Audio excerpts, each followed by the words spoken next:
I would now like to call the July 21st, 2021 Longmont Sustainability Advisory Board meeting to order. Can we please start with a roll call? Yes, Kate Collardson. Present. Mary Lynn. Present. Adam Reed. Present. Charles Musgrave. I'm present. Robert Davidson. Here. Welcome. And we have Jim Metcalf and Kay Volmeyer who are excused today. And then staff members, we have Lisa Knobloch. Yeah. Annie Noble. Here. Tim Ellis. Here.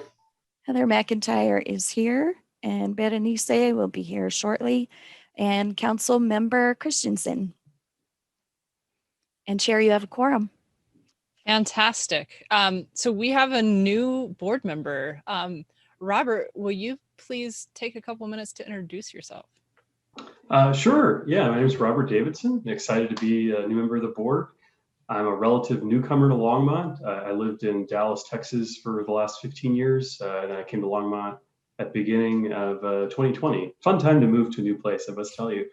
But I'm excited to be engaged and excited to be a part of this group. I work in the energy services business. I'm an energy engineer and I help make buildings more efficient during my day-to-day job. And I'm happy to try to help the city on its sustainability journey. So thanks. Fantastic. Welcome to the board. Thanks so much for being part of us. So the next item on the agenda is the approval of the minutes from the June 16th meeting. With somebody who was there, would you please make a motion to approve them? I will make a motion. I'll second that motion to approve the minutes. Fantastic. All in favor? I think we all get to vote on this. I'm not sure. And well, everyone who was there approved it. So we'll go with that. I would wait. Well, do we have anybody, Heather, from the public to be heard? We do not. Okay. Then staff, are there any revisions to the agenda or documents to be submitted? No.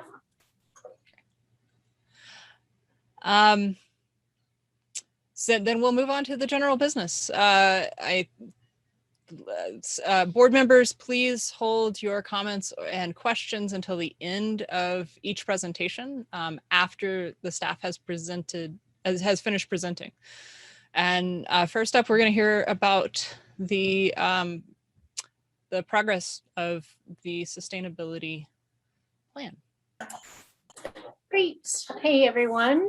I am going to just run through the draft 2021 mid-year progress report that you all received in your packet. It's still in draft form. There were some staff members that weren't able to get me information prior to sending out the packet to you all, but it won't change substantially before the final report, but I'll make sure to get you guys the final report as it goes to City Council. I know it's on the heels of our spring report, so I'm also going to say that not a ton has changed, and we are moving from the quarterly spreadsheet that you all have seen to this biannual reporting process. So the next report we won't see until it will be the end of 2021 report that'll come out sometime early 2022 when we have all of our 2021 data to report out. So if you're like, did we just do this? That's why. So I'm not going to get into the details of the spreadsheet that you all received. I did change the formatting a little bit on that to reflect that biannual process and tried to pull the data out more specifically to those strategies that we do have data for, and then just also remind folks that we have the Longmont indicators dashboard that's available to see those overarching targets. So Heather, I forgot to ask Heather, can you pull that report up for me, please? Thank you. And then you can go ahead and go to that second page there.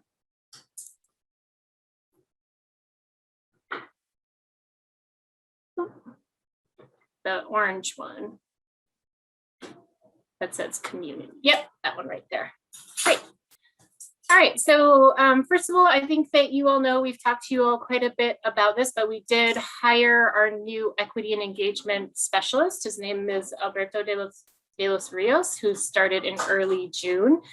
His position is funded in part by the sustainability tax, and he'll be focusing on supporting the Equitable Climate Action Team and incorporating the equity checklist that they put together and the recommendations that you all have seen as part of the Climate Action Recommendations Report as we implement climate action. So he'll be supporting all of that, incorporating equity into our community engagement process and working more broadly also with our community involvement team. That's an organizational wide team.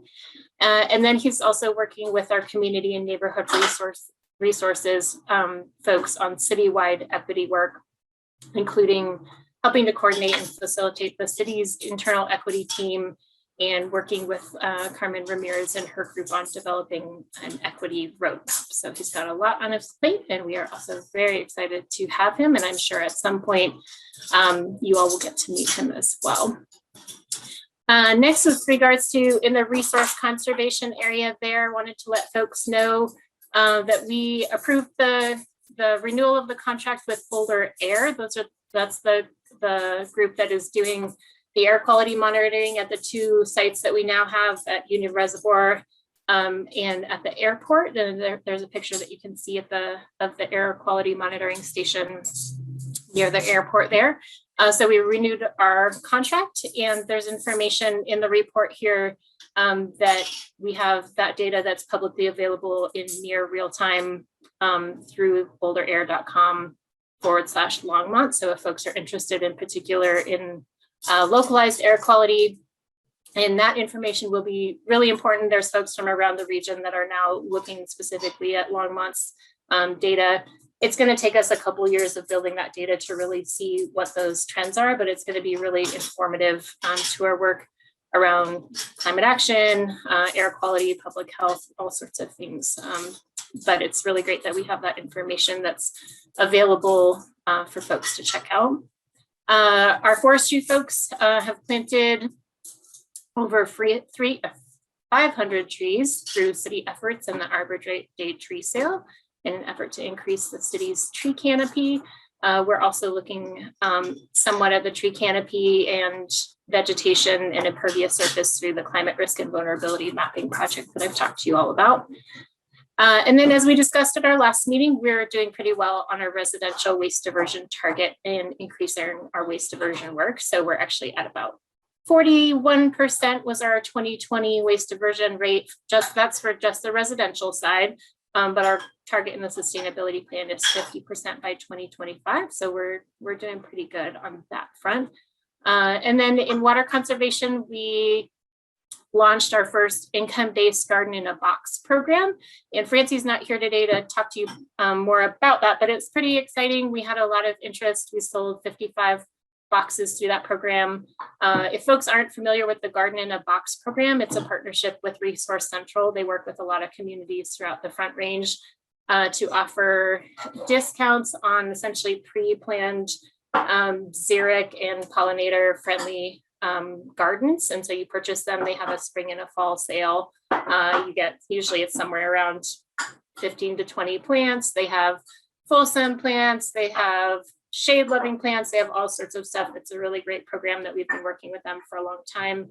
And we're really excited to have that program particularly focused for our low income residents. And next year, we are actually going to be bringing veggie options into that as well to support local food access and food production. Okay, you can move on to the next page, Heather. Thank you. So Bernice is continuing the great work that she's doing with the Sustainable Business Program, and she's now mentoring other communities, particularly in incorporating equity into their sustainable business programs. So that's really exciting for Longmont's work to be shared as a model with other folks.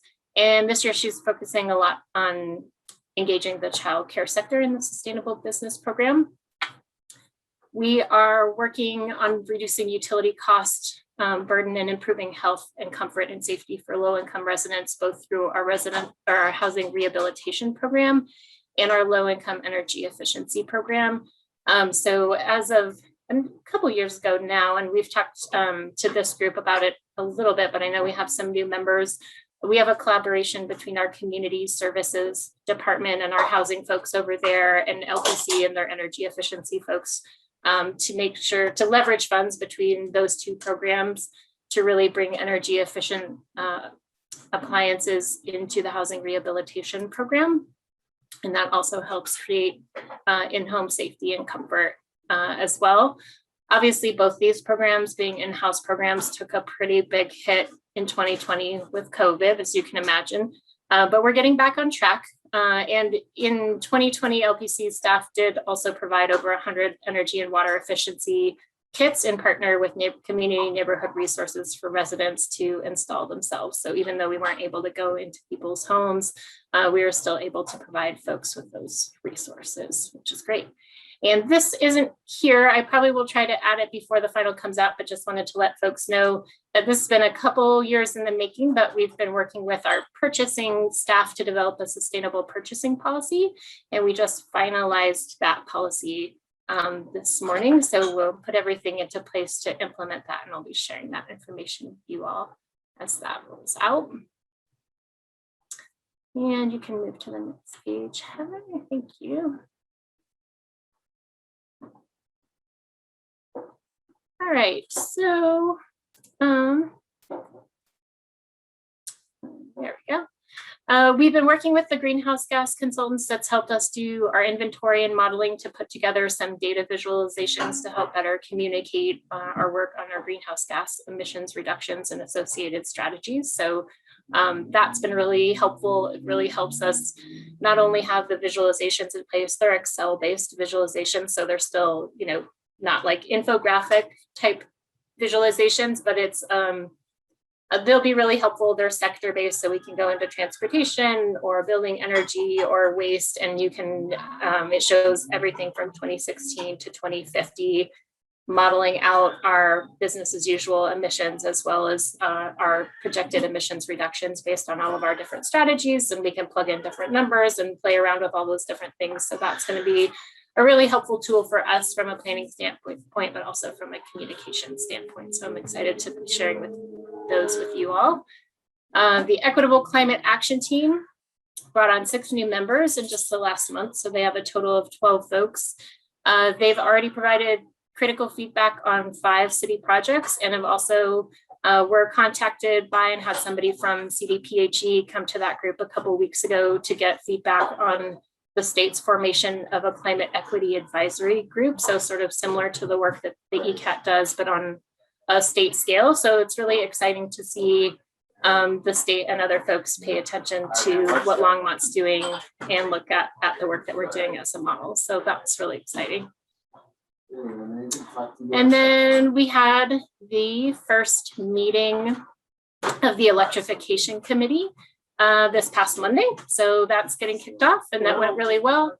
The consultant that we selected for that project are actually the same folks that have done our greenhouse gas inventory and modeling. And they also just completed Denver's renewable heating and cooling plan. If folks haven't seen that, it just hit the presses a couple months ago, maybe about 2 months ago at the most. They did a great job on that. They did a lot of community and stakeholder engagement. So we're in a good spot to be really kind of on the heels of that process. So they're really knowledgeable in this space, and they're also very intimately familiar with Longmont's data and our local context. So that's off to a great start, and that's on track to have that electrification plan completed by mid-2022. The benchmarking program, we talked a little bit about that launched last year, and also so far in 2021 already has 52 commercial buildings that are over 20,000 square feet participating. And just as a reminder to folks, that is a voluntary program.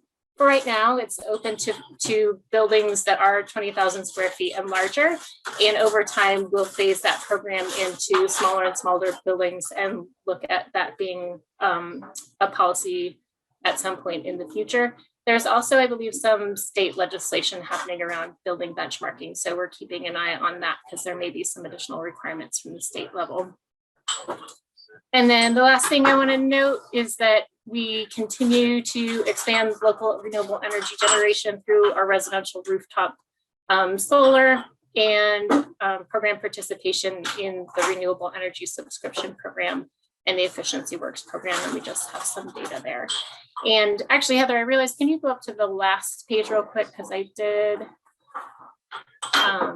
this was confusing me when I saw it in my notes, but so that last item there, it's small, but I wanted to let you all know that we did get our grant application in for the DOE vehicle electrification grant. The total was about $11.9 million, including the city match portion and what we're asking from the DOE through that grant.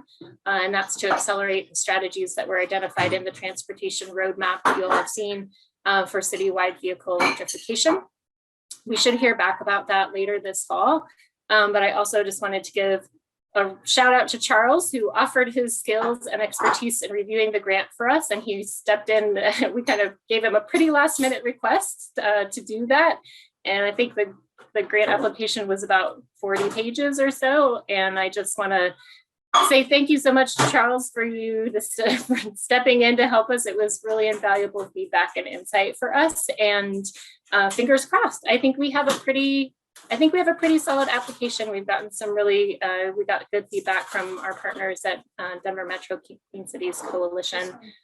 So it's hard now to just be kind of in the waiting game, but I think we're in a good spot. We'll be pretty excited to see what comes out of that. So with that, that is all I have for you all today. Yes, there's the spreadsheet that Heather pulled up if you all want to dig into the nitty-gritty details of all those different strategies. So before we go on, do folks have any questions?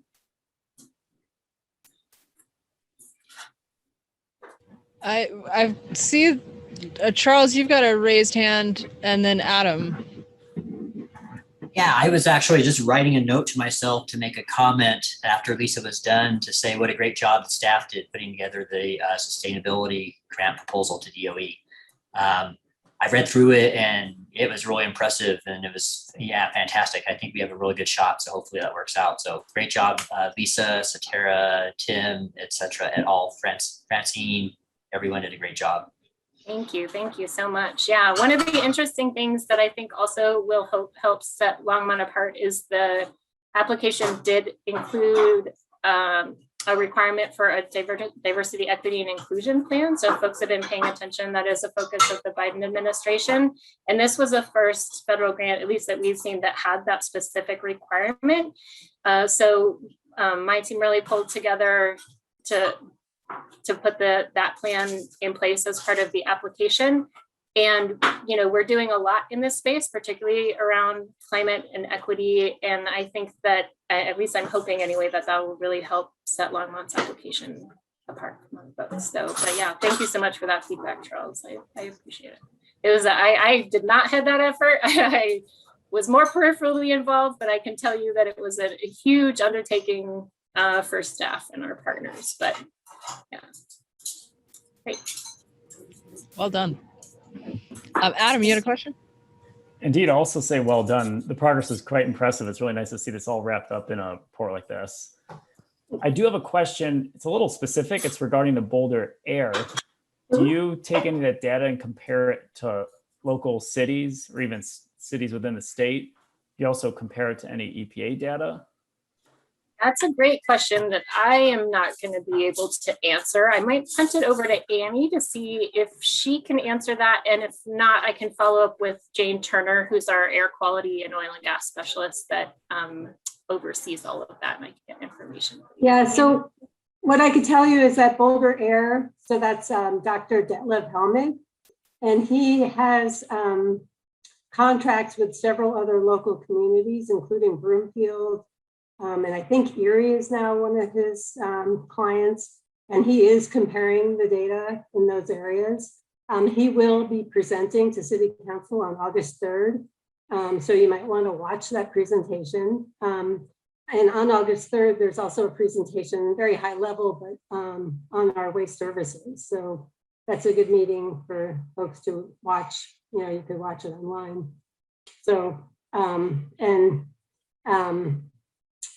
more specifically, the data that he's collecting and comparing will likely be presented at that meeting. So if you're unable to attend that meeting and you have specific questions, I could forward those along to him and he could get back to you. Or Jane Turner, who's our air quality and oil and gas coordinator. So.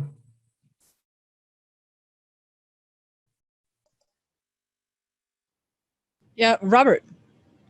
Yeah, I also want to echo a great report. It's really exciting to see all that information put together and organized. As I was going through it, one of the items that caught my attention was the BI4 about life cycle cost and sustainability analyses for city projects, and that there hadn't been any in 2021. I wasn't sure if that was because the program hasn't been stood up yet, it hasn't been developed for how those analyses are supposed to be performed, or if there haven't been any projects, or what was the cause there? Sure, yeah, so I'll jump in with some high level and background information and then pass it off to Annie to give you some specifics on 2021. So the city actually does, we have a tool in place, it's called our Sustainability Evaluation System, and it has a corresponding life cycle cost analysis tool that goes along with it. That was the development of that started before I started, so it's been more than 5 years, and we worked with the Brendel Group, which is a local consulting group that's really active in the sustainability space.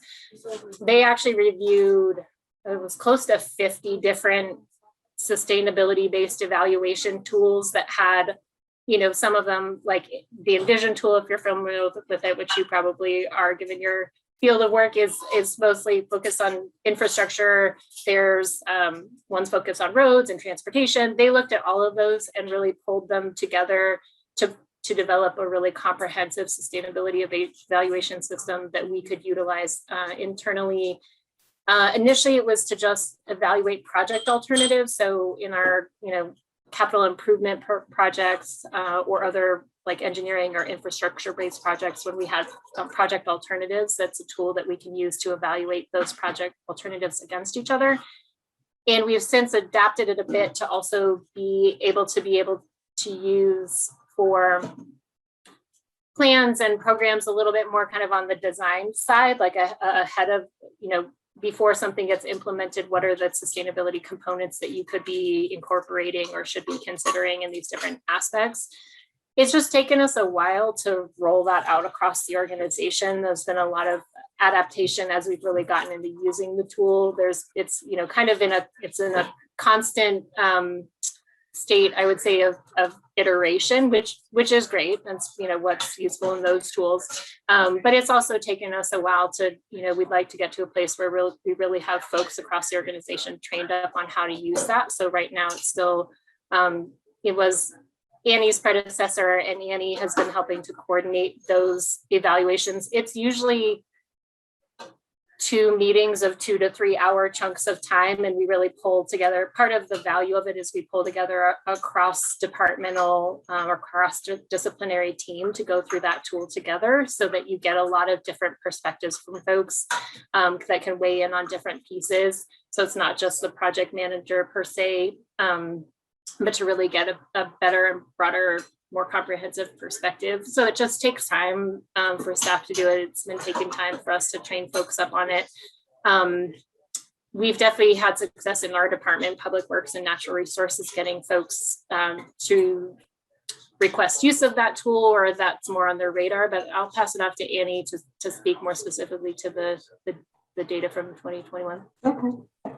Thanks, Lisa. Yeah, so I have been working with Jim Angstead, who's the engineering director in Public Works and Natural Resources, and David Bell, who's Natural Resources, I guess, manager is his title, to identify projects that can be used, that can be evaluated through this SES. And so, and any upcoming plans, like Lisa said, that we could use to identify areas that those plans can focus on using the SES. And so in 2021 in engineering, we identified 4 projects that we're looking to use the SES to evaluate alternatives. And we just met last week, and one of them that we met preliminarily on was the Kaufman Street bus lane project, I think it's called. And so they're going to be doing, engineering is going to be doing an SES and looking at different alternatives. And the alternatives are things like, should the bus lanes be in the middle of the street or should they be on the side of the street? You know, kind of looking through, there's the SES tool has different sustainability components that it evaluates. So it's not only looking at cost, but it's also looking at different impacts related to sustainability, not only environmental impacts, but social impacts. So there's a whole list of those components in the SES tool. So that Kaufman Street busway project is going to be, I think, hopefully, they're going to be looking at using the SES. And then the other projects that are on the list is the Boston Avenue connection, which, and I'm not necessarily familiar with the details of these projects, but involves the BNSF tracks near Left Hand Brewery. And then Price Park tank replacement, which is a water tank. And then Highway 66 improvements from Hoover to US 287. So several of these projects are transportation related projects. And then there was one project related to in the natural resources area. And again, I'm not familiar with the details, but it's called Fox Meadows. And I don't know much about the details. I'm just trying to get other staff to engage in using this tool and look at alternatives from this perspective. So I think, I don't know, during 2020, it was an odd year, and I don't know that a lot of projects move forward, especially, we're trying to catch the projects at the early stage, like 30% design, so that we have a little bit of information and we can make a comparison, but not too far along that they haven't decided which alternatives to move forward with. So that's what I could tell you about that SES tool. And I think we did put some projects on hold in 2020 for budget reasons as well, because we weren't sure what the economic impacts in 2020 were. So, yeah. Yeah, we're really trying to focus the tool on have alternatives, and it's not just like, I don't know, waterline replacement where there's not, a lot of information, there wouldn't be, it wouldn't inform anything. It's more of a maintenance kind of project, so. Thank you. Thanks. That was a great question. Good. Yeah, good to catch that. And appreciate the explanations. Any other questions before we move on? I also would just say I'm really impressed that you spent time to go through that spreadsheet. Tiny writing.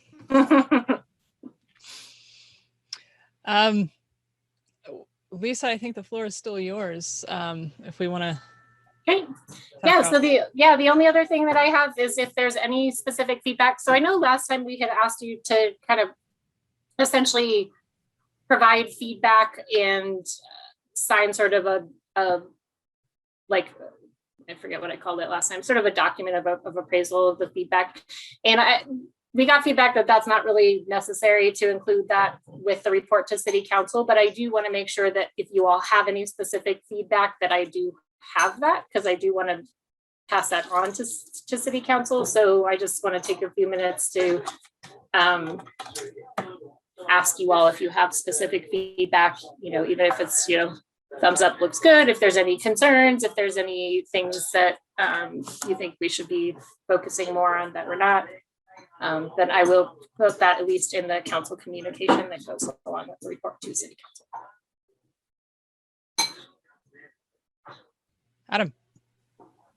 I'd like to know, does the report have an executive summary? I didn't see one. I think I saw 4 pages. I wonder if something short like that might be helpful.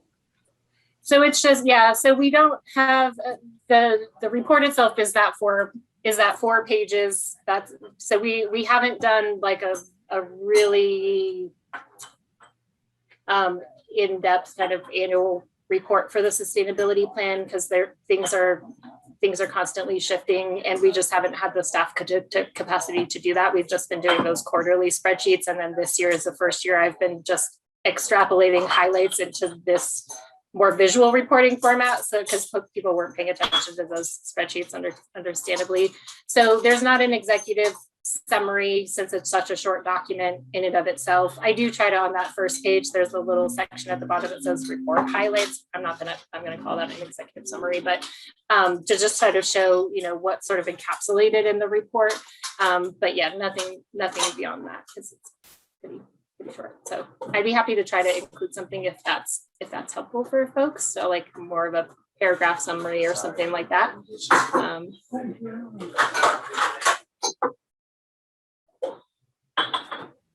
I think that it's a nice report, kind of short and sweet. But maybe I don't need to have the final say on whether or not an executive summary is necessary.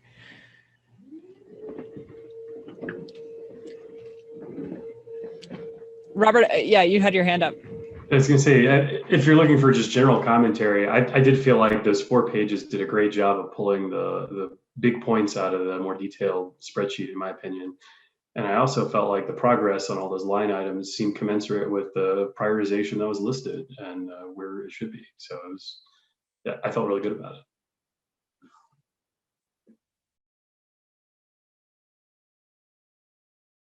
Charles?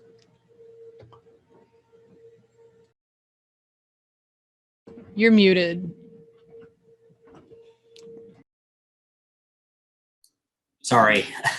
I'm trying to remember what part it was now, but there was one place where it mentioned that we were on track to meet a 50% goal. I think we were at 41% or something. It was one of the sections.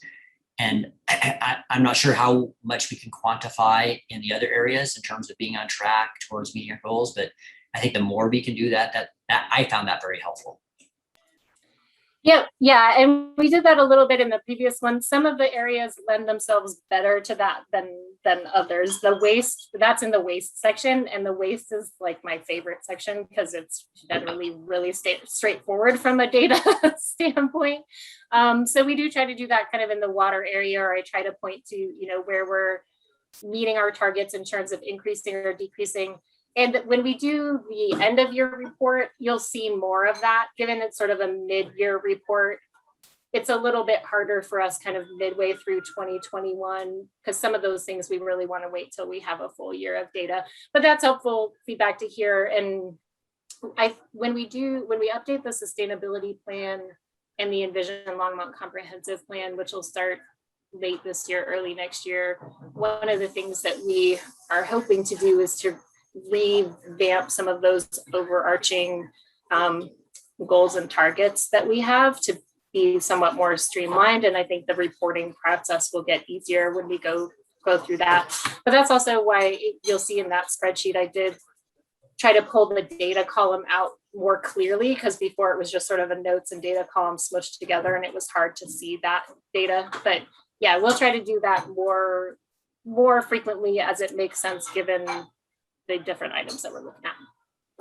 Great, thank you. Adam. I'd like to echo and add to Charles's point. I also like to see the numbers when it makes sense and helps enrich the text. To be specific, what I think would be helpful is just to see more targets and indicators and actions where it can help.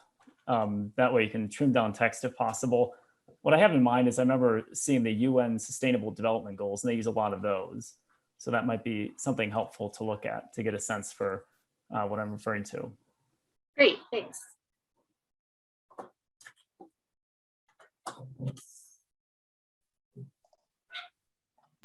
Yeah, Robert. So this might not be the right time to discuss this, but when I was going through this, I noticed in that waste one, the numbers around how many people use the different size waste receptacles and frequency of pickups. And I was astonished to see that 57% of our city is using the gigantic every week containers. And we're well on our way to the waste diversion goals that we want. But at the same time, are we using the right economic pressure to motivate people to think differently about it? I think I looked at the pricing model that we have. It's $6.50 a month for every other week, the 48 gallon. double that for the weekly, basically at $12.90. And then there's kind of a discount at $24 a month to double it again to the 96 gallon weekly. And we have a sort of similar approach to the pricing for water, right? If you want to use more than 35,000 gallons a month, you pay a big premium for those additional gallons. Should we be encouraging a premium for additional waste? Just something to think about. Yeah, thank you, Robert. Polly.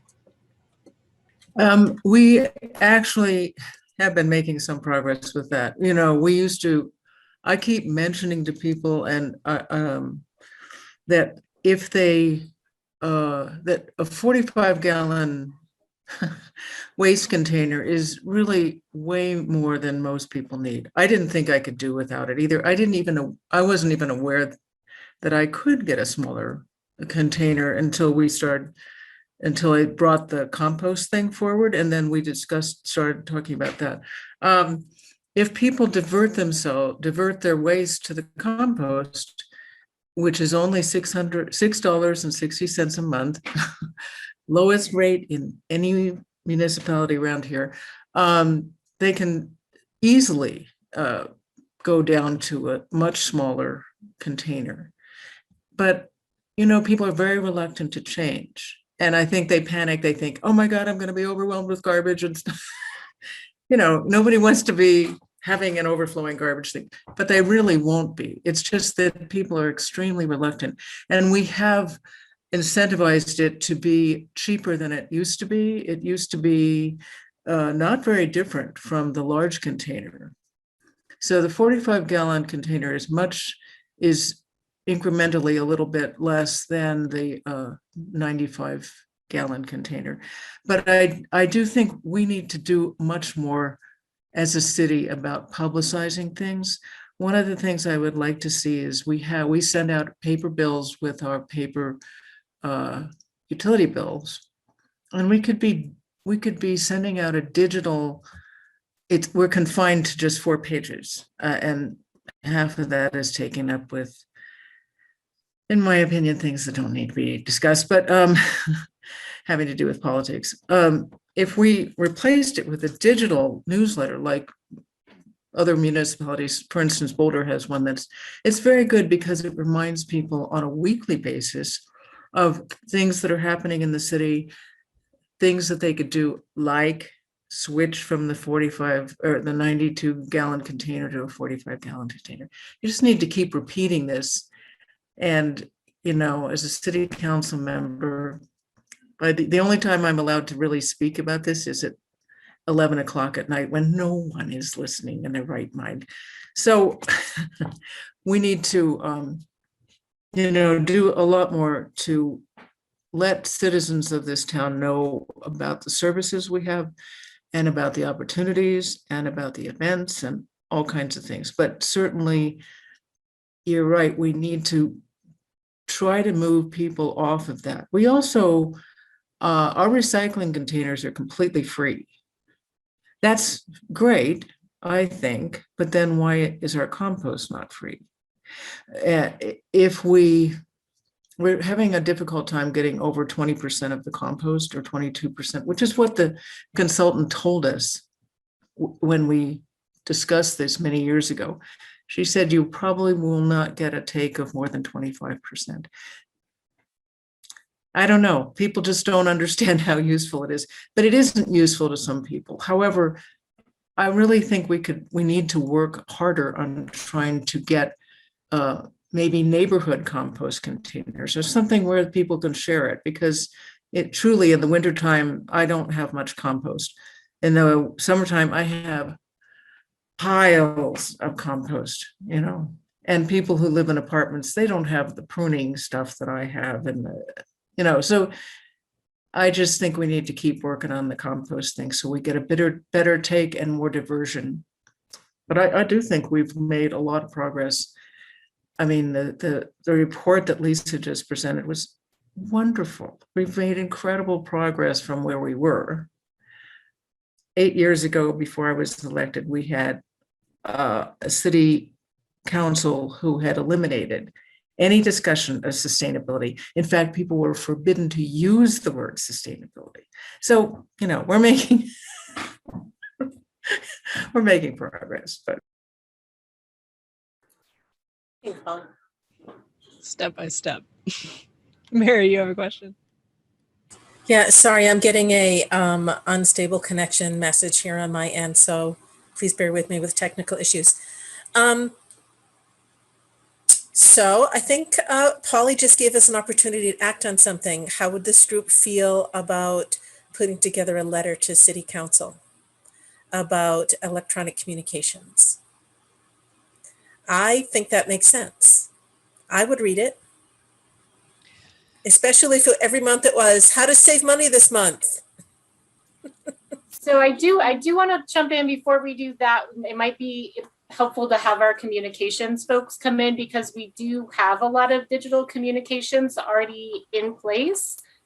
We do have, we have City Line, we have Cities Talk there. We always include sustainability messaging in those types of places. If we wanted to explore some additional opportunities, I'd want to make sure to engage our communications folks on that to really help inform that discussion, because there's a lot that's going on, and there's a lot that's not going on, in part because we have, you know, limited staff capacity as well. And I wanted, you know, I just want to be realistic about that. But I would just want to bring them into that conversation if folks want to pursue that. Yeah, Polly. yeah, Lisa, I think that's a great idea because they may be planning something like that. I don't know. I'm sending them a letter this week on that issue. So yeah, my gripe is that for especially younger people, they need to be communicated with digitally, and it's a less expensive and more timely way of communicating some of those things that the city has many things going on, and yet maybe too many. They have all kinds of sites that people don't really use. So my problem is with the coordination, but it would be terrific to have Marika and Rigo and some of the communications people come in and talk to us about how we could more effectively, with the sustainability board, also let people know about what we're doing, because they need to know how much we are doing with sustainability. It's something that we should all be really proud of. And what Public Works is doing with the recycling, the poop mobiles, that's a very innovative program. You know, we just, there's a lot going on, and I'd like more people to really understand, because they perpetually come to City Council saying, why don't we have a sustainability plan? Well, we've had one for a number of years. Or why don't we have affordable housing ordinance? Well, we've had one now for 4 years. So yeah, it's people have to take responsibility for reading also. Right. Mary and then Adam. Mary. Yeah. So I don't get any of those communications, and I don't even see the paper usually that says that, because there's one person in our house who pays the bills, and it's not me. So I would like to have a conversation about how to engage people other than the bill payer who throws away the paper and writes the check because he doesn't have time to look at all of these things. So I do think that a big part of our future conversations about energy and sustainability and, you know, what we do with our waste on all levels, needs to be a larger community conversation. And I think it would be worthwhile to bring in the communications folks and see if there's anything that we can brainstorm or add in terms of increasing the communication around that. Yeah, thanks, Mary. That's a good point, that not everybody in the household is going to see that information. We do have the opportunity for folks to opt into an electronic bill rather than a paper bill, but that's not going to get at your point either.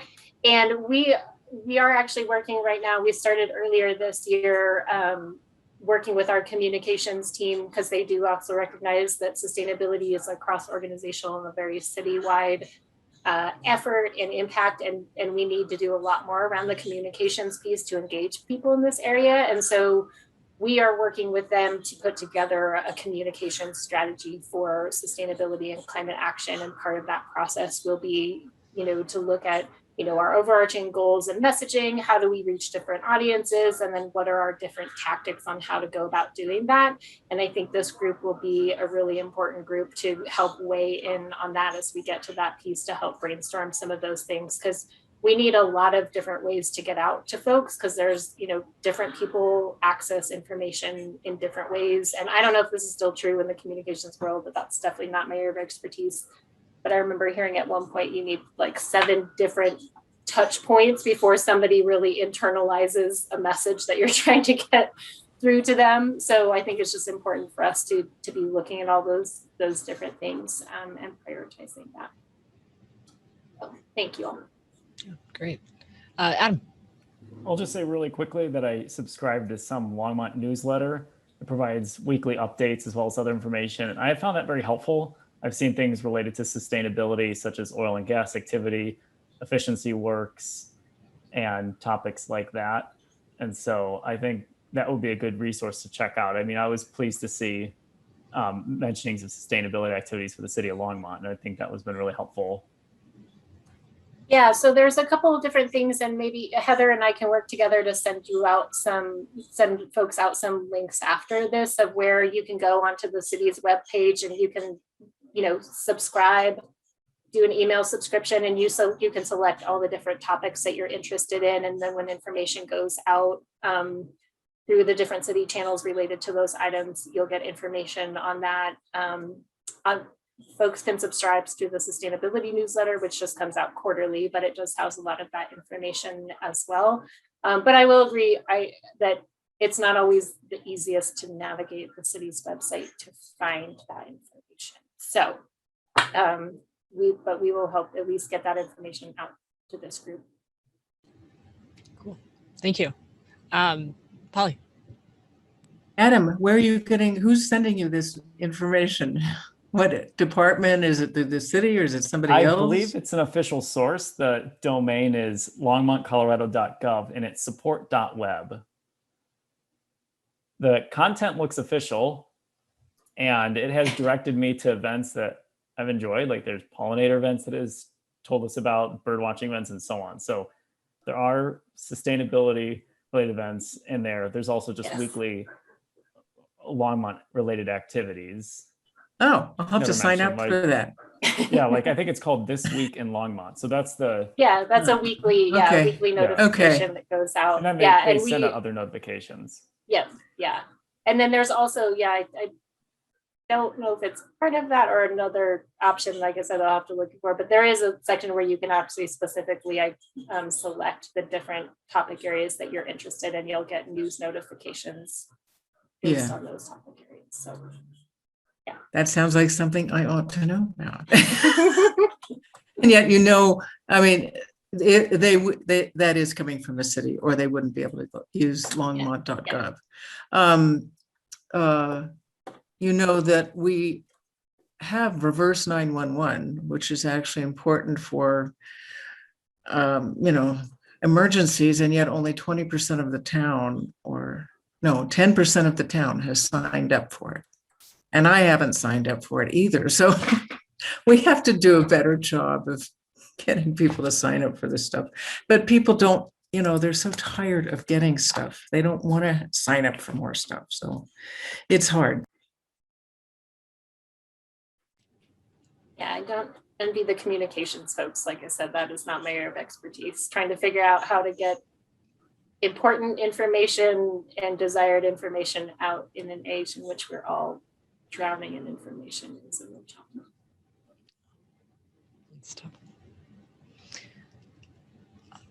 challenge. Mary, did I see your hand? Yeah. Lisa, just to be clear, are you going to be collating all the different newsletters that are coming out from the city to sort of let us know what the list is?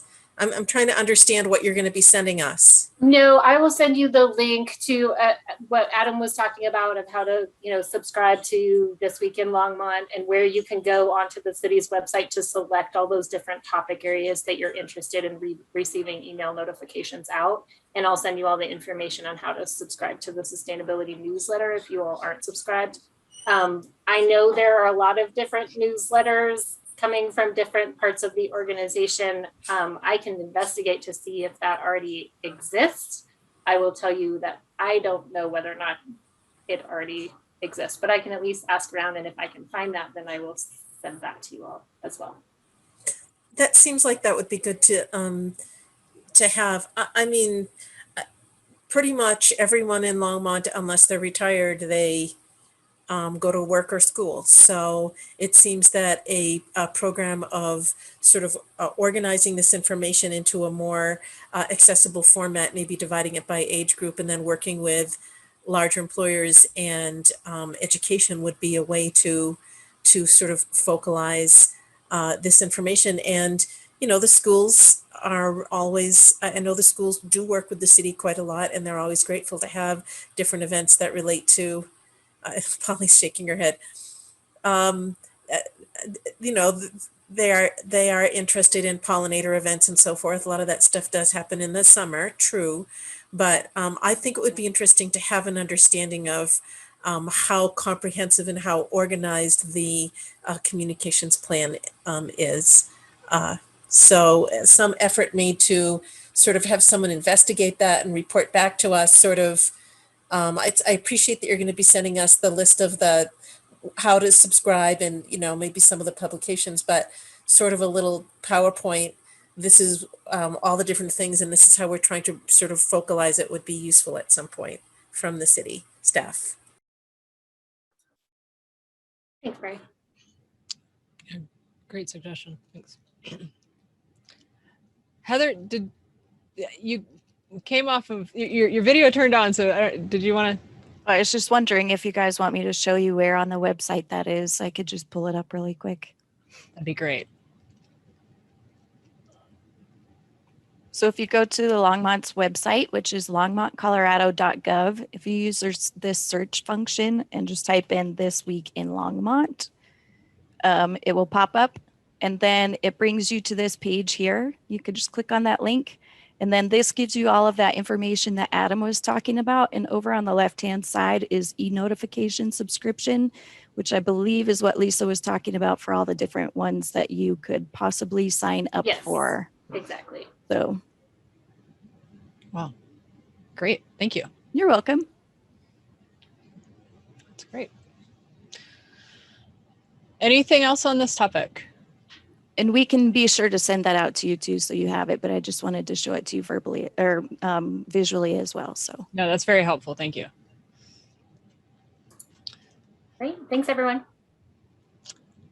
Not so fast, Lisa. You're next. Yeah, discussion about in-person meetings. Oh, yes. Yep. So as folks probably know, City Council returned to in-person meetings. I don't know, Polly, I guess it's been 3 weeks now? About 3 weeks ago. Okay, yeah, a couple of weeks ago. And so we are, all the staff liaisons to boards and commissions are having this conversation with boards about timeline, about returning to in-person meetings, and just have a discussion around what are folks' thoughts on that. What sort of considerations do we want to have in place? It's definitely easier for staff to either have virtual meetings or have in-person meetings. The hybrid meeting setup is definitely a challenge, but if that's a need for folks, we can definitely discuss that. So I might also have Heather jump in if there's anything more specific that we want to talk about, but mostly just opening it up for discussion on what folks think about that timeline and level of comfort about returning to in-person meetings. So we did receive some communication from the city clerk's office in consultation with the city attorney's office that if we decide to go with virtual meetings, that we do need to add that to our bylaws. And honestly, I don't think that according to the way that Robert's rules and the Sunshine Law works, you can have board members that are participating remotely still active as a board member during that meeting is what instruction was given to one other board earlier in the year from city attorney's office. So you would be able to come and view it virtually, but you would not be able to participate as a board member or vote in those things if you're doing it remotely, if we're doing it in a hybrid situation.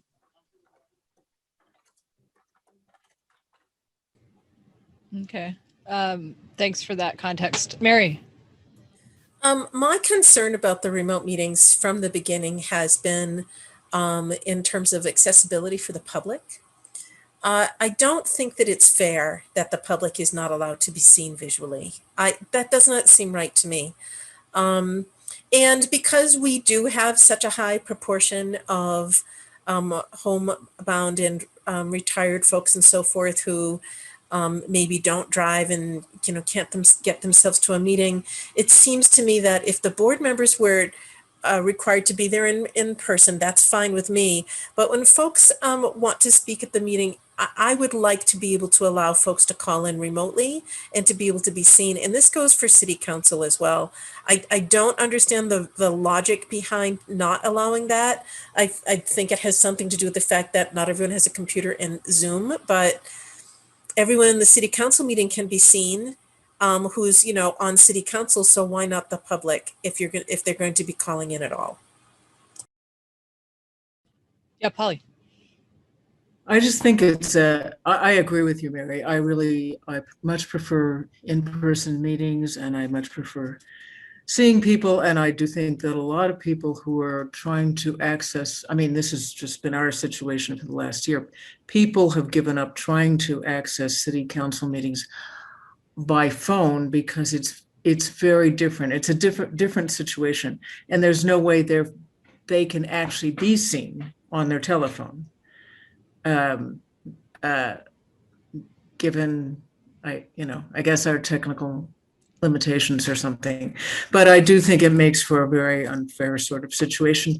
And as somebody who doesn't hear well, it can be really difficult sometimes to hear people and understand them, especially because I can't see them, so I can't get any clue from their lips. Yeah. So I would prefer that we just meet in person. And I understand, I mean, in some ways, I think we've all gotten like, you can just throw on some clothes and you don't have to get dressed up. You don't have to drive anywhere. It's gotten kind of lazy. But on the other hand, it's just a different experience. There are advantages to both, but I really prefer meeting in person. And anyway, that's my opinion. And I've only got 3 more months, so you can do whatever you want to in another 3 months, but I would like to see people again. Adam. Yeah, I'd like to echo Mary's point. I really agree with that and think it's important to make it easy for the public to come to these meetings, whether it's calling in or virtually calling in via Zoom or some other platform, or showing up in person. So I think it's just really important to prioritize that and making sure it's just easy for folks, regardless of the background. Mary? I would like to reiterate that I would like for us to meet in person, and I know that it's difficult for staff for us to have the board meeting in person and to give the option for the public to Zoom in, but that is what I would like to see, is for the public to be able to be seen and heard if they want, but for us to start meeting in person again. I just want to clarify that. So you'd like to return to meet in person, but still have a remote option for public invited to be heard. Okay. We'll look into, well, we can finish this conversation. I'd have to look into that. I do know, and maybe some of this has changed, and Polly might know more details, but the reason that that was set up was from a security standpoint. In early on, if folks recall, when a lot of stuff was moving to Zoom, there was some really significant issues around Zoom bombing or Zoom spamming, whatever they decided to title it. We can't control what's in people's backgrounds. Like, there was all kinds of stuff. And from a security standpoint, I believe that's why they went to folks being able to call in, but not to be able to Zoom in and be visually present. I guess I would say people could do weird things in person as well. Maybe that just has never been an issue, but I just want to make sure that folks know that that is the context for why that decision was made. Was from a security standpoint and from an access standpoint, I believe, as well, as that more folks have access to phones than to internet. And so making that seem, I believe, a more accessible option for folks. But I think your point is important, Mary, that that visual piece, is important. So it looks like Polly wanted to add something. Yeah, Polly, go ahead. Yeah, Lisa's exactly right. I've been part of quite a few meetings where we've been bombed with the most obscene and vile images and whatever. So it's a weakness in Zoom, if you will, or it's just a technical glitch in Zoom that you have to have somebody who's devoted to monitoring every second of the Zoom meeting and getting rid of those people. And you can't possibly get rid of them fast enough because they flash these images and tapes and things that the whole meeting is worthless because it is taken up with anybody who wants to, for whatever crazy, disgusting reason, wants to assert their right to dominate you and whatever. So it is a security issue, but it makes it a very difficult thing when you can't see who's talking to you. And it's very limiting for the public because this is all we do is serve the public. And yeah, so I that's why the Zoom meetings are limited to just people who have passcodes and security and all that stuff. Otherwise, it would just be real chaos, and it's unfortunate.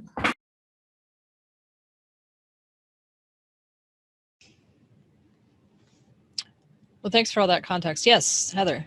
Just to add one thing, before the pandemic, we were moving in this direction, but City Council had a contract negotiation with Longmont Public Media, who started in the realm of recording all of the board meetings, coming to the board meetings and doing video recordings.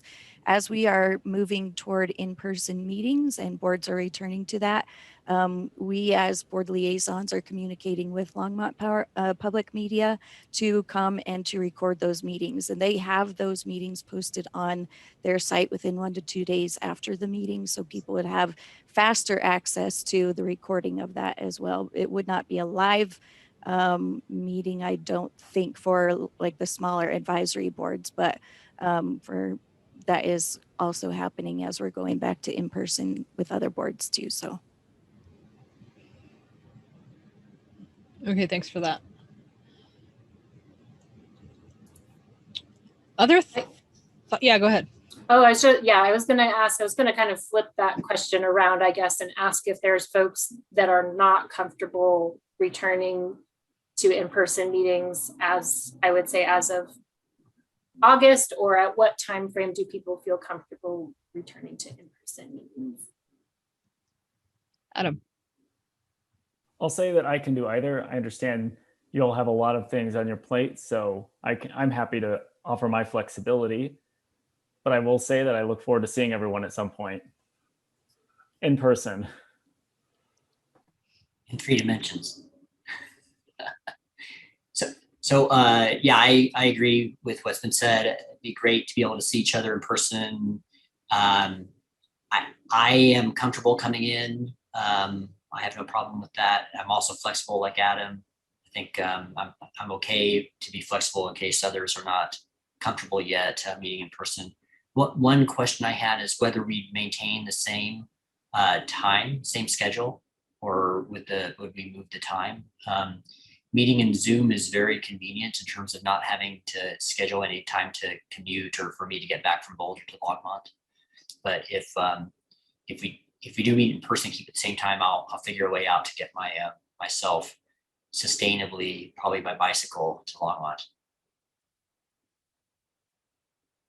Yeah, I think we would have to vote to change the time again, which you all definitely could do. You know, we did that recently because we were consistently running out of time in our agendas.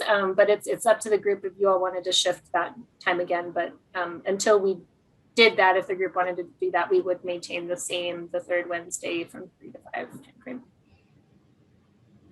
Mary? So it's not clear to me if what this group is going to do can be different than what other groups are going to do if we were interested in mounting a sort of unique experiment and sort of monitoring the results. That's my first comment. I'm not clear about that. And the second comment is, because we're a small group and we don't usually have a lot of the public invited to be heard, if we stayed online and we allowed the public to be vetted in some way, like for example, they could, when I go to the waste diversion center with yard waste, I have to show my, a piece of mail, like a Longmont bill or an ID or something. If the staff would be willing to vet people before they were allowed to speak, I would be happy with continuing online and allowing the public to be seen in public, invited to be heard using a vetting process, if that's something that, just for the sake of the public. Other than that, I would say let's be in person, and allow the public to come speak to us and to be seen in person that way. Those are the two options that I'm voting for at this point.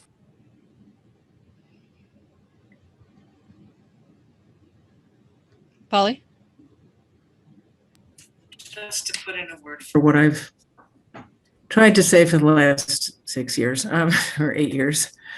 If you have meetings at 5 o'clock or 7 o'clock, which most boards do, then you have more of an opportunity for working people to attend. It's really difficult for people who work for a living, who don't have flexibility, to join any of these public boards because they don't get off until 5 o'clock. So they can't participate.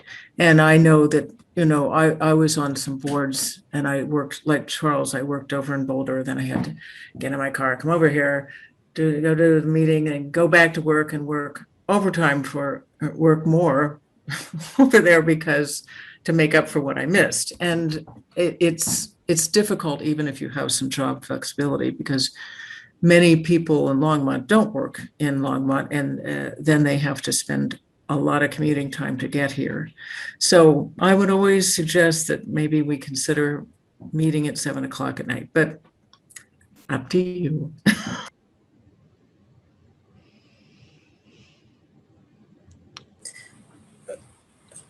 Mary? If we meet at 7 o'clock at night, that means that staff has to hang around to let us use the room if we're going to meet in person. So I'm going to say again, what if we did move it to 7 o'clock at night, or say 6, so people could still at least get to a meeting, if not have dinner? What if we met at 6 and we were willing to try to keep it at Zoom and try to find a way to vet the public so that they could be visual, and people could wear a penis hat to a meeting collie in person if they wanted to too. But if we vetted them in some way, then maybe we're going to get less of that horrible stuff. In a Zoom meeting. So, does anyone know how much work is it going to take to allow the public to be seen? Is that, yes, Heather? I think we still need to check with the city manager's office and see if that is even a possibility because of security concerns. I will tell you from a staff perspective, The remote meetings take a lot more work than the in-person meetings. And having a hybrid meeting, really, we've found, I mean, it's not very easy with Zoom and those kinds of things to do hybrid meetings in our conference rooms. So. Okay. Yeah, and just also to give a shout out to Heather, who's the one who makes all of these meetings happen. So wanting to be cognizant of what it takes to pull that off, and has for the last year and a half for sure. And I think also, and it doesn't sound like folks are necessarily advocating for a hybrid meeting for the board members itself, if I'm hearing everyone correctly, because I do think that that's a really, at least in my experience, we don't yet, or at least at the city, have great technology to make everybody feel like they can participate well in a hybrid meeting. There's a, and I think we could get there, but I think that there's a whole, I think it definitely is going to be easier to either have, at least as far as the board goes, in person or virtual. And if I could just add one more comment to kind of go to Mary's point about the vetting of the public people. I do communicate regularly with the people who would like to participate via Zoom or whatever. Again, there's not really any way for us to check their cameras before the meeting. There's just not time to onboard. If, you know, there were a couple times we had 8 or 9 community members who wanted to join, and it's not really possible to do that as we're starting the meeting. It's really hard to do all of the onboarding when, you know, staff and board members are the priority to get them checked and their microphones and cameras checked. And everybody comes in the last 10 minutes. It's really hard to do for the community members. So I just would like to, you know, acknowledge that, yes, I do understand your point about being able to see them, but the best and most accessible way for everybody to have that option is to do in-person meetings.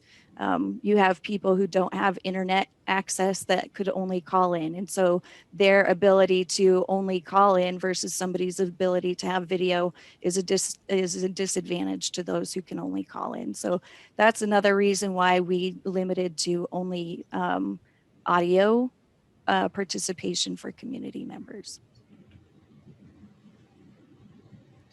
Yeah, Charles. Yeah, so first, sorry, Heather, I checked in like 3 or 4 minutes before the meeting today, so sorry about that being onboarded at the last second. So just a quick comment. Yeah, hybrid's really difficult. I mean, we just had a meeting here at the university, a hybrid meeting yesterday afternoon in a building that's only a year old with the latest technology installed in it, meant for being able to have hybrid meetings. And it still just doesn't, it's just not, doesn't work that well. It's really hard. And so, and we've taught hybrid classes here over the last year, and they just, it's really a lot of extra work and hard. And there's equity, I don't know if it's equity issues, but there's just an imbalance between who you pay attention to, and trying to pay attention to 2 different groups who are, you know, bimodal modes of tuning into classes. So I unless absolutely necessary, I think we should avoid hybrid. Yeah, thanks for that perspective.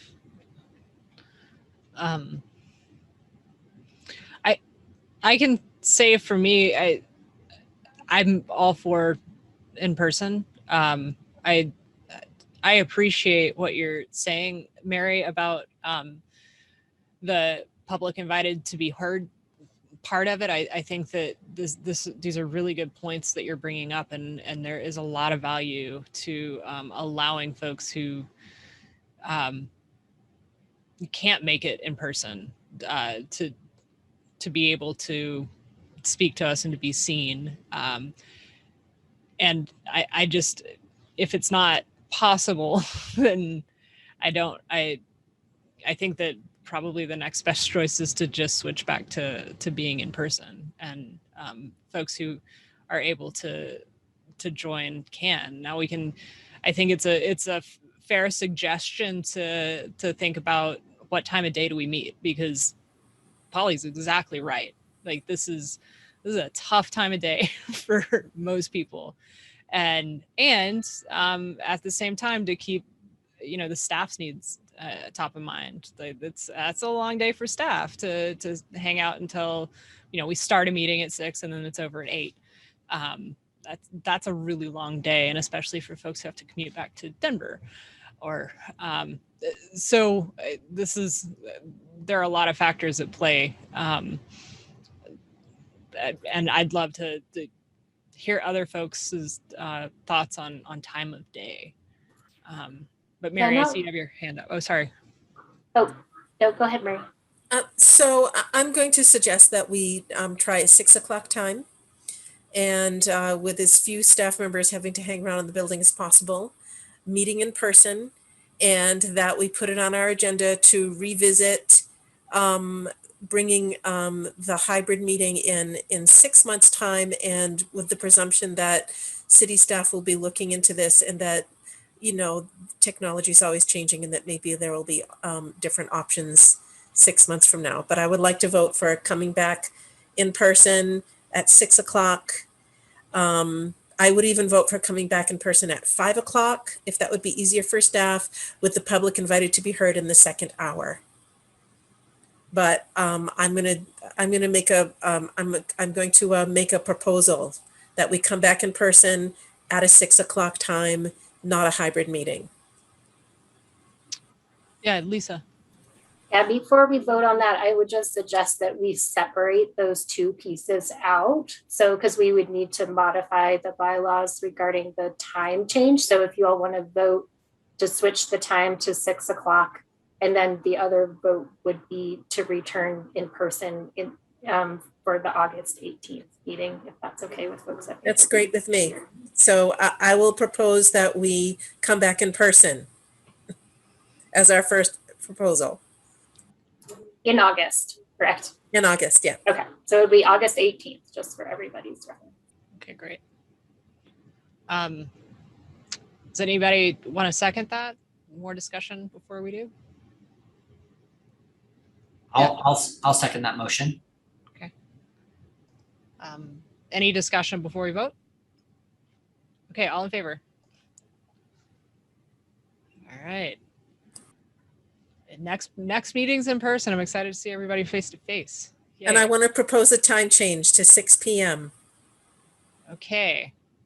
Anybody want to second that? Maybe, can I ask a question? Yes. I'm willing to consider alternate times, as well as regarding the early issue, alternate technologies like hybrid.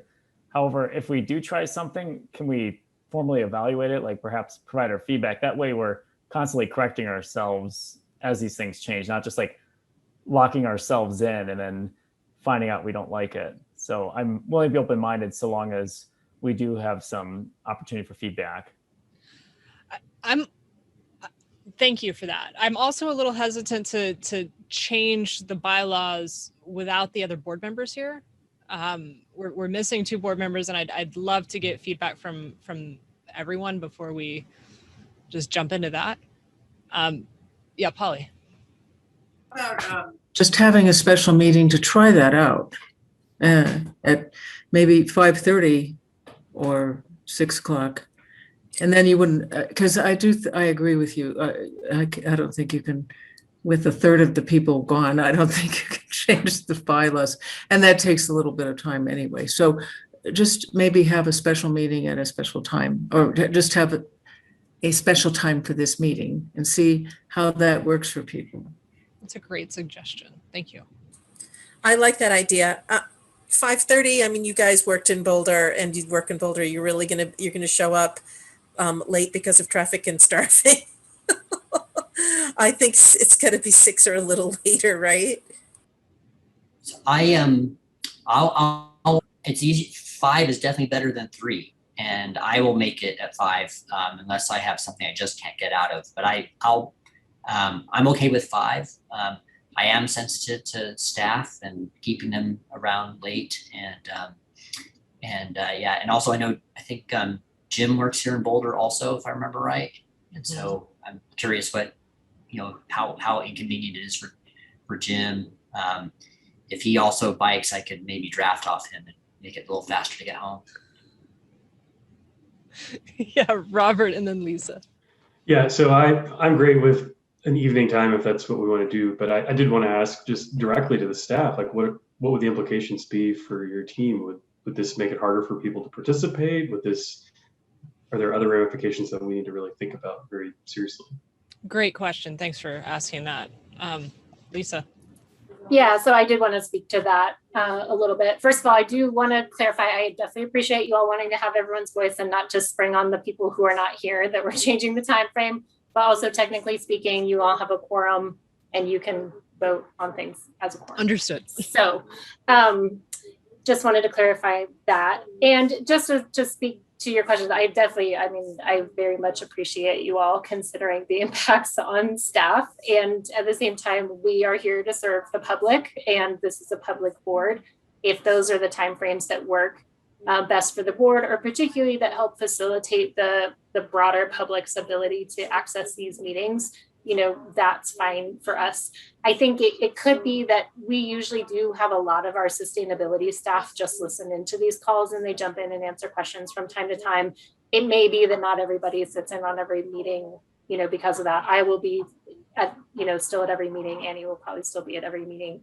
But we definitely appreciate that, but it's, that's also okay. We would work with our, we have custodial staff and we have other folks that, we would work with in terms of building access and all of that sort of stuff. But that's, we can make all of those arrangements for folks. There are a handful of other boards that also meet in evening times as well. And as far as hours per week worked, are things pretty flexible? Like if you had to work 2 hours after 5 o'clock, are you able to make that up by leaving early the next day or something? Depends on the week and what needs to get done, but Fair that enough. is typical for regardless. So yeah, in theory, sure, but it depends. But I appreciate that consideration. But yeah, it's fine. My personal preference would say 7 to 9 is quite late, especially just from it's a long day for anybody, and being productive at close to 9 o'clock regardless is probably hard. So I would probably push more towards the 6 to 8 time frame, just because I think that's and the other boards that meet in the evening, I do believe that is the time frame that they meet. It's usually 6 to 8. And yeah, I do just also want to bring up a point. I think if we want to do a special meeting for August and to reevaluate, we do want to probably be somewhat cognizant of if we move the timeframes around too much, that we don't want it confusing for the public as to when the board meets. So we do just want to keep that in mind to try to put some sort of parameters on. We want to try it once and see how it goes, or we want to switch it, and in 3 months time we'll evaluate and see if we want to switch it back or something. Okay, thanks for that. Good insight. Mary and then Adam. So I would like to amend my proposal, be that we in August, rather than changing the time and therefore our bylaws permanently, that we try a special meeting in August from 6 to 8. And I would like to make sure that there's a notice that goes out well ahead of time to the board members who aren't here that this change has been made just for this one meeting. But with the clarification that it's just this one meeting, but then we're going to decide if it's permanent. Yes, as Adam suggested. Awesome. Okay. So yes, Adam.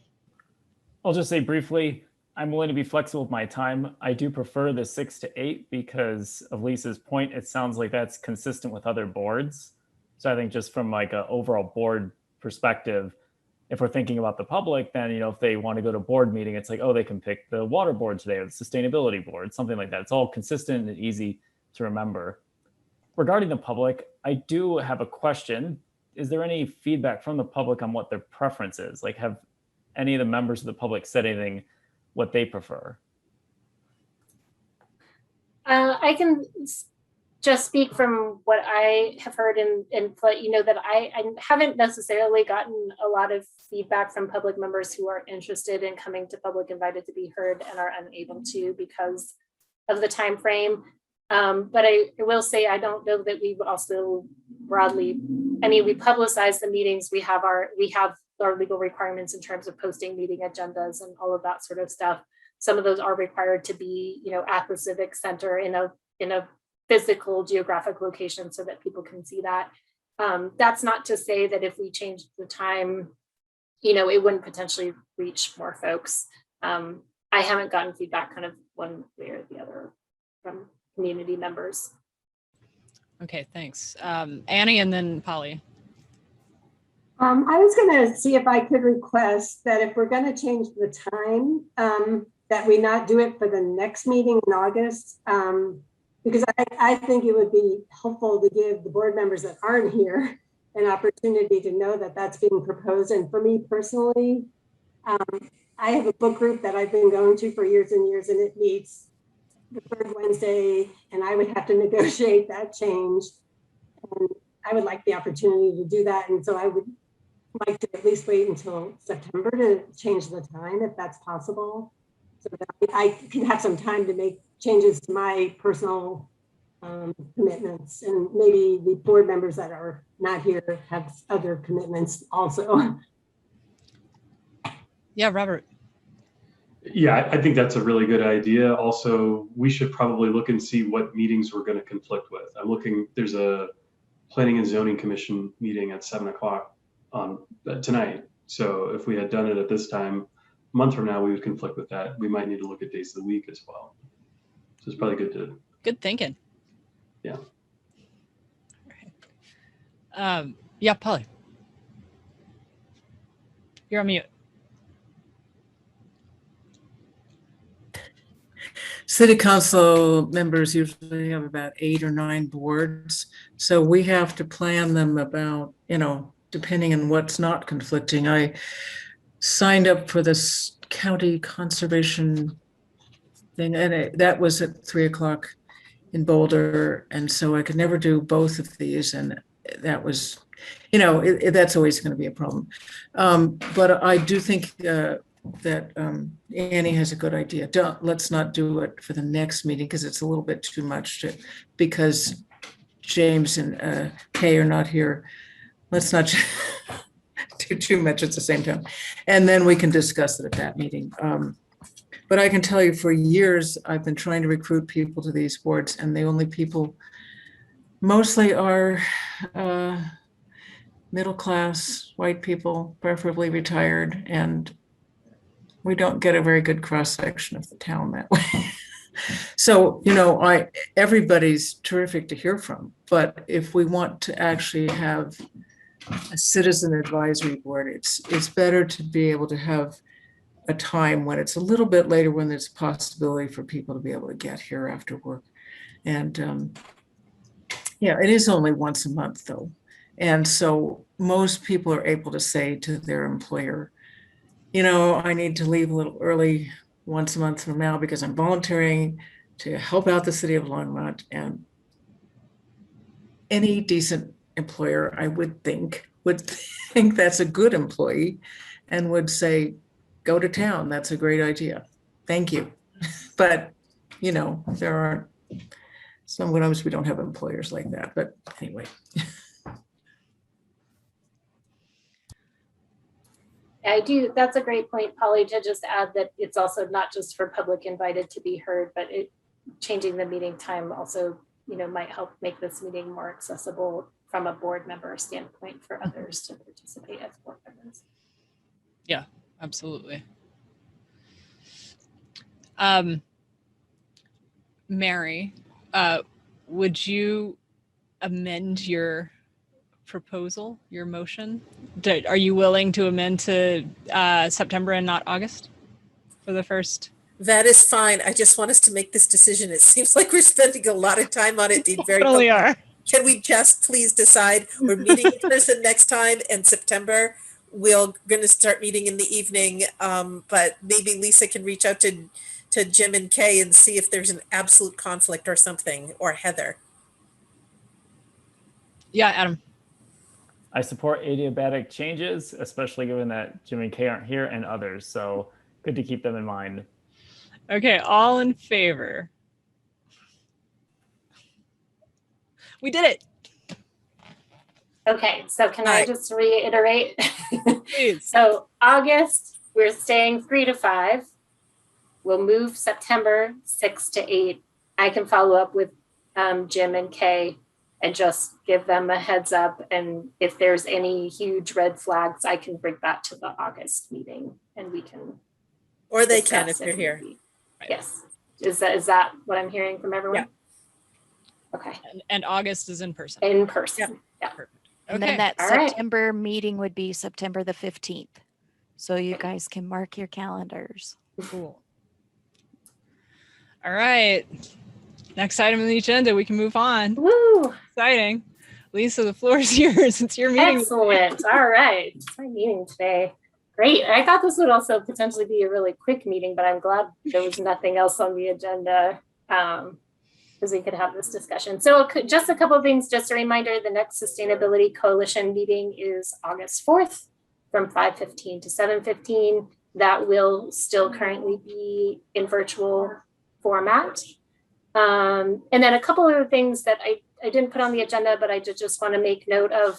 Annie mentioned this early at the beginning of the meeting, but that August 3rd meeting, there's both going to be the air quality update from Dr. Detlef Helmig, that if folks are interested in air quality, please tune into that or watch the meeting afterwards. It is, he's a wealth of information. And then also, as Annie mentioned, we'll be doing the zero waste update to City Council as well that we talked to you all about at the last meeting. So if you're interested in hearing the conversation with City Council, that's the August 3rd meeting.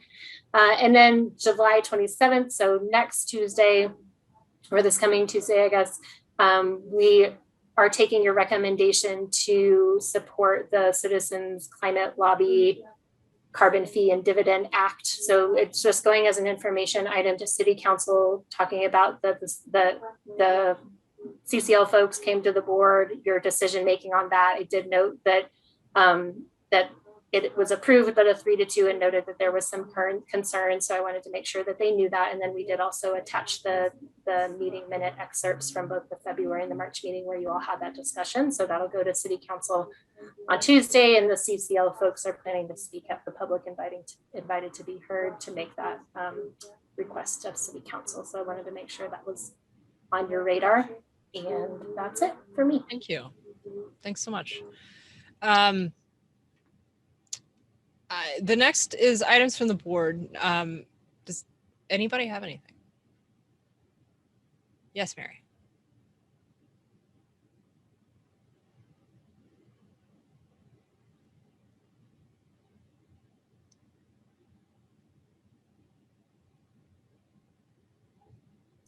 Sorry, I lost my unmute for a second there. I just wanted to say that I had reorganized our questions for PRPA, and I thought I had sent them to Heather, but they lingered in my outbox for a month. So the questions that went to PRPA were missing some questions. And it sounds like the city also reorganized them and sent them onto PRPA and has been getting answers back. So I think that we should schedule a time to hear from the city, you know, sort of like what that process has been like, and then you just see if there are still lingering questions to resubmit. I just want to bring that up. And I did send the questions, I had reorganized the questions according to PRPA's mission statement in the different sections so that they would relate to their primary objectives. So if anyone wants to see those, I sent those to Lisa and Heather, and I presume that they can be appended to this meeting so that for our further discussion. Yeah, Charles. Yeah, thanks, Mary, for keeping on top of that. I was going to ask a very similar question about, you know, follow up from the meetings with PRPA and the questions and if they had responses and things like that. It'd be great to have kind of an ongoing conversation with them as they make decisions and you know, just hear what they're, you know, how they're responding to our feedback, and if they're, you know, if they agree with it, if they're going to do anything about it, or if they're they have other ideas of what they think they should do. Yeah, thank you all. And I'm sorry, I did meant to mention that. So we did submit those questions to PRPA and have received responses, and they're now in LPC's hands. And I'll let Tim, if you want to jump in and add anything to this, they're going through. There was some of those questions are more pertinent to LPC than to PRPA. So LPC staff is really going through that, and they'll be adding some responses as well. We should have those to return to you all before the August meeting, and then we can discuss as a board how or if we want to move forward with that, if there's anything that's outstanding that people really feel the need to follow up with PRPA on, and we'll need to talk about kind of what that topic area is and what does that look like in terms of that conversation with PRPA.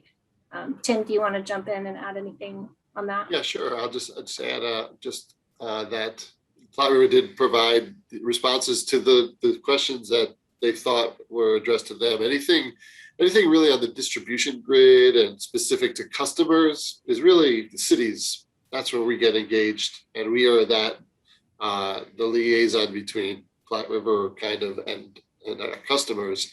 So there were probably at least a page of those questions that LPC has taken a shot at trying to give some answers to. I prepared the answers, handed them off to our team end of last week. We reviewed them. We got a few comments back. So now I'm addressing them. So we're kind of going back and forth now on those last few, but we're close. So I expect to get that finalized to you guys by early next week, latest, so that you have some time to digest them and we can talk about any other follow-ups or more detail that you think is necessary from those answers. Great. And Charles, thanks a lot for the grant thing. I wanted to definitely give my real big thank you, because it was a huge undertaking with 120 pages of guidelines for how to complete the application. We needed all the help we can get, and Charles gave some really good insights to where to focus in that last minute that we made him read everything. Well, you're welcome. It was fun. It's great to see. Glad I could help. And one thing real quick.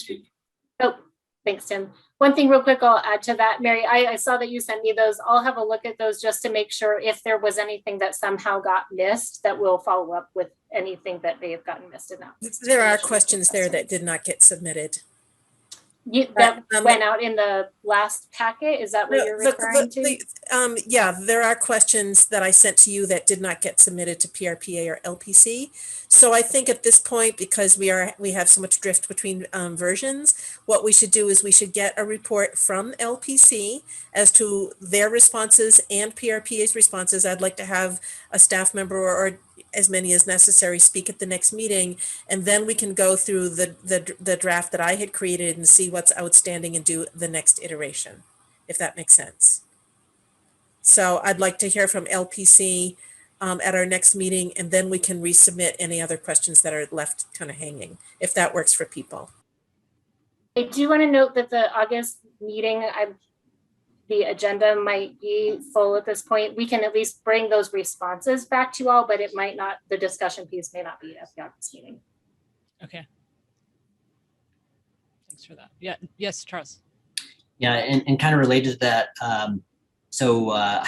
It's been a while since I've looked through the questions. I'm not sure if I looked at the latest version of the questions either, but I think that I started this discussion way back when I was asking it, because I went to PRPA's website and looked through their goals and things like that. And the thing that kind of motivated me to bring this topic up at the board meeting and start this process was to get I thought it'd be great if we could get a commitment that any new additional generation sources that were brought online on behalf of the city as participants in PRPA, that they be renewable energy sources. And the reason, what I was originally concerned with was that it looked like the option for PRPA to bring on fossil fuel powered peaker plants and these reciprocating gas fired engine power generation facilities. And to me, that seemed like it's kind of the overall arching goal that I had was to get them to commit to only bringing online new renewable sources and no more fossil fuel resources in the future. I can try to address that, Charles. It's a good point because the commitment is 100% renewables, right? And I think that's everybody's goal. And I think Platte River has the same goal. The Platte River's goals are all the city's goals, right? All our goals. We own that organization, and that organization was put together so that we can all work together to reach our goals in a more cost-effective way. But I think it still is the goal, even though they put that in as a possible need at that time, because they still haven't figured out how to get there. And if you really talk to any utility in a country, Excel included, look right to our south, they say, yeah, we'll get to 80%, no problem. But that last 20% is going to be really hard, and we don't know how we're going to do it yet.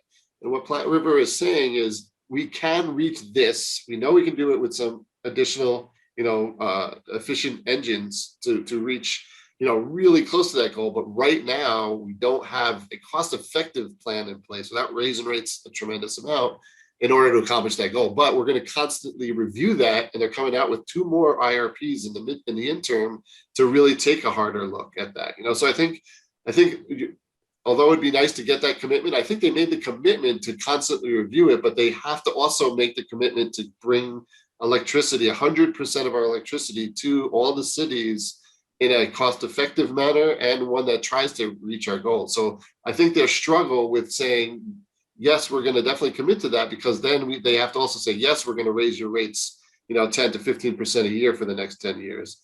And how does that impact everybody? So I think that's those are those 4 options that they gave, whether you like them or not, whether everyone agrees with them or not, right? I'm sure there are people, out there that'll take a different look at it. But right now, what they're saying is that right now, this is how we see us able to give reliable electricity, and with only like a 3 or 4%, increase per year. And that's what we're going to go to. And as technologies develop, as prices come down, as new opportunities come up, as all the cities develop distributed energy resources in our cities, because that's what we're really trying to work on heavily now for the next 5 or 8 years, until we get a better idea how that's coming to fruition, that it's hard to really have that crystal ball for 2030. So I don't think you're going to get a better answer from Platte River, frankly. That's really what they're committing to. And that's what their IRP goes to a great extent to try to model and figure out. And I think it's an ongoing iterative process. And I think, although it's uncomfortable and we think that our goals aren't going to be reached and they're going to just do this, I don't think that's the case. And I think we try to find, try to accept the fact that they're committing to the goal, but they really need to figure out how to do it in the right way. So that's as best an answer as I can give. And I don't think Platte River is going to be able to tell you a lot more than that. Okay, thanks for that, Tim. That's helpful. Yeah, Mary? So, Charles, this committee has recommended that PRPA undertake a strategic planning process, and they are. And Tim is addressing the fact that even though they are undertaking that, he's giving us a little bit of a sort of a sense of what the state of play is. And so we're bringing up issues that are related to this long-term strategic planning. And so I'm going to bring up an issue that I've been looking into, and quite a number of people actually in our community are. And it's the sea change. It's the paradigm shift towards virtualization, towards virtual power plants that could allow an actual, a genuine kind of movement to reducing that 20%. And it's an idea that people get a little bit, but it's something that cities in Australia and all over Europe are doing, and it allows all of the distributed energy resources in a community to actually contribute to that 20%, to that 100%. And when you consider the fact that all DERs take fossil fuels to make, you aren't actually going to get close to that 100% until every DER in the community is linked in the virtual power plant type network. So this is going to be difficult for PRPA because it means giving up control. allowing any DER in the community owned by anyone to have a two-way connection, that gives up control. It gives up control for LPC and for PRPA, but I think it's something that our committee, it would be useful for us to understand what the opportunity is here and to continue to ask LPC and PRPA to look into it, to talk to the folks at Craftwork who offer the training and the software that connects that creates the VPP in your community, and so forth.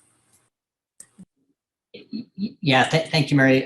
No, I agree, and I've been watching the cost curves for the cost of solar, cost of wind, et cetera, for a while, and it's promising. But DERs use with community-based generation and contribution to the grid would be great. Just as a note, I think it's going online next week, but there is a new virtual power plant for California that's starting, and so but it's not Craftwork; it's Tesla based. Okay.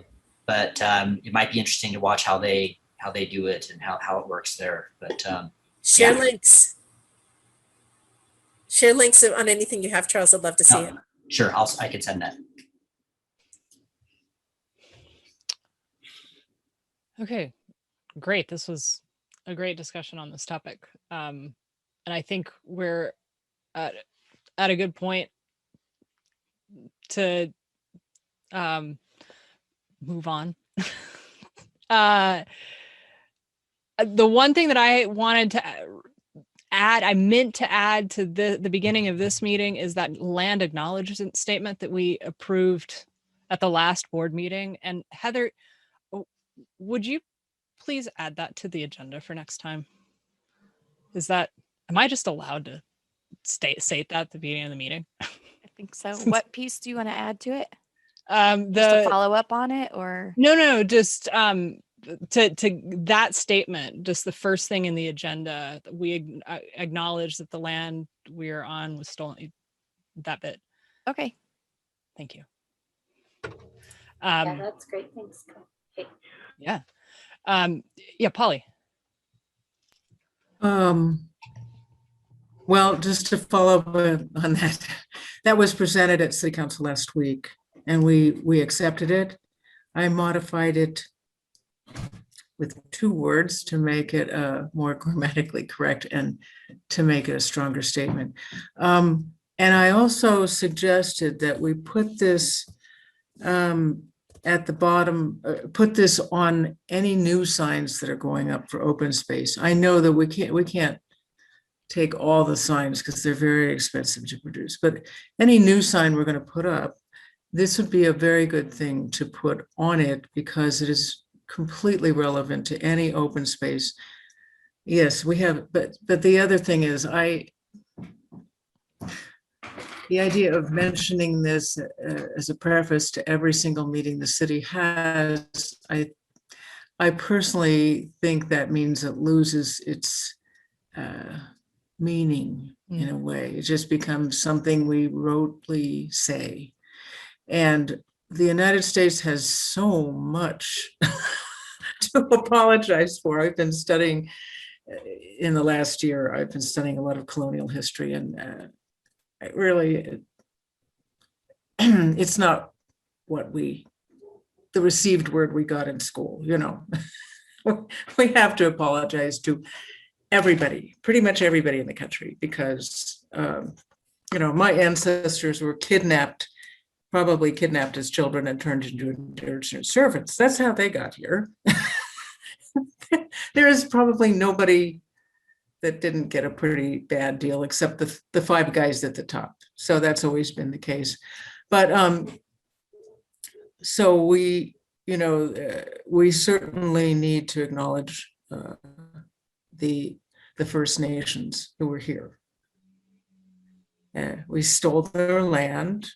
We did our best to kill off the ones that were remaining.